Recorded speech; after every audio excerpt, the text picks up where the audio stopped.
a estrada chegou a Belo Horizonte e a gente está em um dos cartões postais da cidade, a Lagoa da Pampulha, não é, Paulo Vaz? É isso aí, você sabe quem idealizou a lagoa? Não sei quem idealizou, eu sei quem executou. Foi o prefeito Otacílio Negrão de Lima, lá na década de 30, que idealizou esse lugar para conter as enchentes da cidade e também abastecer de água toda Belo Horizonte, Lipe. E quem botou em prática isso foi Juscelino Kubitschek, quando foi prefeito da cidade. Ele chamou uns amigos dele, né?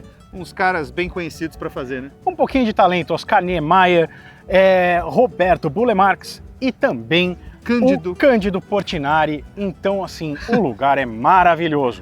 Acompanhe a gente lá na outra rede social que você vai ver um pouco mais sobre esta maravilha de Belo Horizonte.